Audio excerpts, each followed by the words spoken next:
മൈക്കിന്റെ മുമ്പ് പോയി കഴിഞ്ഞാൽ പേടിക്കും, ഇപ്പം വിറക്കും. അതൊരു പ്രത്യേക തരം പേടിയാണ്. അതുപോലെ തന്നെ ചില ആളുകൾ ഇപ്പോഴും വാട്സപ്പിൽ വോയിസ് ഇടാൻ പോലും പേടിക്കുന്ന ആളുകൾ ഇപ്പോൾ ഉണ്ട്. ഒരു ചമ്മൽ വരുന്നു. അതൊക്കെ പോട്ടെ വേറെ. പക്ഷെ നമ്മൾ ക്ലാസ്സൊക്കെ നല്ല രീതിയിൽ എടുത്ത്, ഡ്രൈവിങ് നല്ല രീതിയിൽ പഠിച്ച്, നല്ല ക്ലാസ് എടുത്ത് ടെസ്റ്റിന് പോകുന്ന ആളുകൾ പോലീസുകാരൻ്റെ കൂടെ ഇരിക്കുമ്പോൾ ഒരു ചെറിയൊരു തരം ഭയം.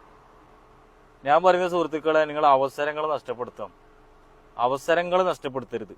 ഒരു ടെസ്റ്റ് ഫെയിലായി കഴിഞ്ഞാൽ നിങ്ങൾക്ക് വീണ്ടും ഒരു മാസങ്ങളോളം എടുക്കും, പഠിക്കേണ്ടി വരും, ക്ലാസ് എടുക്കേണ്ടി വരും. അതുകൊണ്ട് പറയാനുള്ളത്, നിങ്ങൾ അവസരം നമുക്കറിയാം, ഇവിടുത്തെ പോലീസുകാരെ സംബന്ധിച്ചിടത്തോളം ഇവിടെ നല്ലൊരു പരിഗണനയാണ് ഇവിടെ തരുന്നത്. UAE കിട്ടുന്ന ഒരു പരിഗണന നമുക്ക് എവിടെയും കിട്ടൂല. അപ്പോൾ അതേ ഉദ്യോഗസ്ഥൻ തന്നെയാണ് നിങ്ങളെ കൂടെ വണ്ടിയിലിരിക്കുന്നതും. നിങ്ങൾ എന്താണോ പഠിച്ചിട്ടുള്ളത് അത് അദ്ദേഹം നോക്കി നിങ്ങൾക്ക് ടെസ്റ്റ് പാസ്സാക്കാനാണ് അദ്ദേഹം കൂടെ ഇരിക്കുന്നത്. അല്ലാണ്ട് നിങ്ങളെ പേടിപ്പിക്കാനാണ് ഇരിക്കുന്നതല്ല. അപ്പോൾ പേടിക്കുന്നതിലൂടെ നിങ്ങളൊരു അവസരമാണ് നഷ്ടപ്പെടുന്നത്.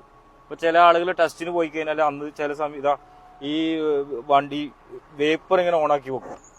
ഇതൊക്കെ പേടിച്ചിട്ട് പിന്നെ അടുക്ക നമ്മളൊരു സുഹൃത്ത് ഇതുപോലെ ടെസ്റ്റിന് പോയി വണ്ടിയിൽ കൂടെ ഇരുന്ന് ബാക്കിൽ, പിന്നെ അതിന് അദ്ദേഹത്തിന്റെ റൂളാണ്, അദ്ദേഹം തന്നെ വണ്ടി എടുക്കേണ്ടത്.